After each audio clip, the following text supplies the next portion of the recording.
da tin da.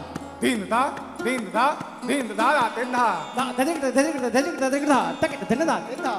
Tenak din, tenak din, tenak din da tin da. Da da da da tak tin da tin da tin da. Da gir da gir da gir da gir da gir da gir da tin da. Da da da da Da gir da gir da tin da. da da da da Da gir da gir da tin da. Da gir da, da gir da, da da da da gir da, da da gir da, da da gir da. da da Da da, da da da da, da da da da, da da, da da, da na da.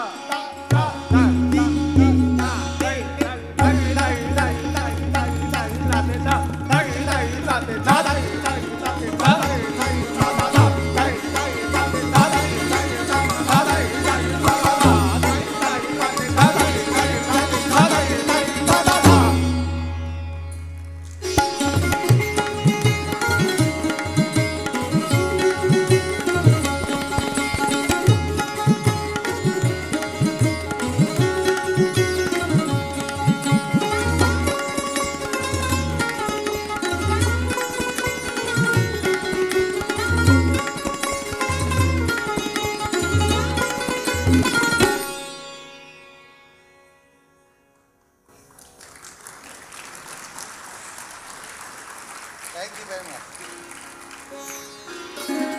Thank you so much. Now we are going to play very beautiful composition, and even though we don't have so much time here, but I would like to explain these each and every compositions have meaning, and there's a reason why we composed these compositions. These compositions which we are going to play the next one, we composed it 10 years ago for a documentary movie. It's called Holy Water. And we have been fighting around the world to protect drinking waters or drinking rivers around the earth. This is not just a matter of our river in India, in Ganga, that we are still fighting to clean and make it more better, because millions and millions of people are living beside of Ganga. But this is the matter of every river around the earth. Like oxygen, it's free for us. The clean water should be also free for us. So this particular composition that we are going to play is dedicated to all the rivers around the earth. It's called Ganga.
And the next composition that we are going to play at last are compositions that we have composed in Cairo when we were traveling there. Dad was sitting at the hotel window and he saw people were riding on the camel. So he asked me, bring the tabla and I would like to play something on it. So in this composition, you can feel the smell of Cairo. You can feel that you are sitting on the camel and riding there. So this is just 2 pieces of drum. I will try my best to give you the same ride that I have seen from the hotel window. In front of you all, a beautiful composition, Darabuka.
Thank you very much.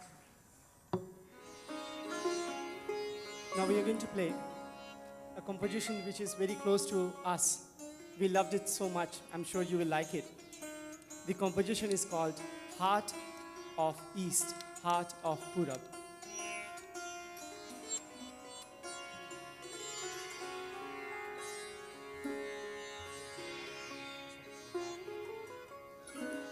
Yeah, this is very important to let you know. Each and every composition that we are playing, it's pure Indian classical raga. It's composed on pure Indian classical raga. Only the form is, the approach is different. Everything is same notation, everything is same.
questions from my tabla, I want to have same answer from your clap.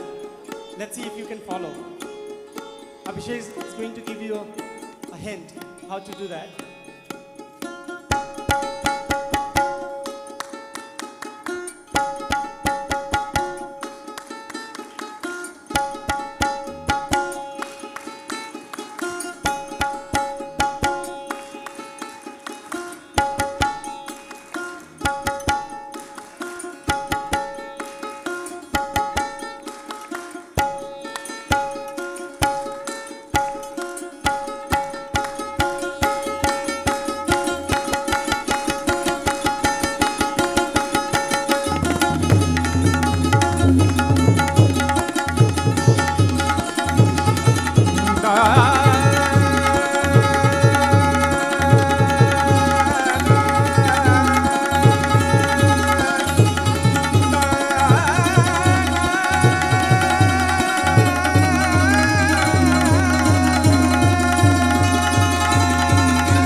Thank you so much. Thank you. Pandit Vikash Maharaj and his sons, ladies and gentlemen, let's have another round of applause for the enthralling musical performance.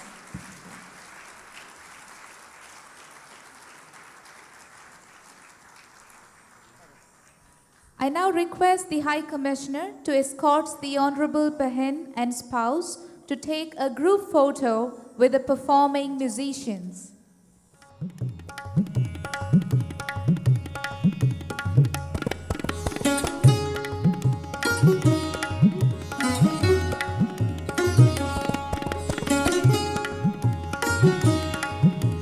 Now, ladies and gentlemen, dinner is served. Please enjoy your dinner and the rest of the evening. Thank you.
din da din da din da da tin da da dadik da tak dhin da tin da tenak din tenak din tenak din da tin da dadik da tin da tin da da gir da gir da gir da gir da gir da gir da tin da dadik da da gir da gir da tin da dadik da da gir da gir da tin da da gir da da gir da da gir da da gir da da gir da da da da da da da da da da da da da da na da da da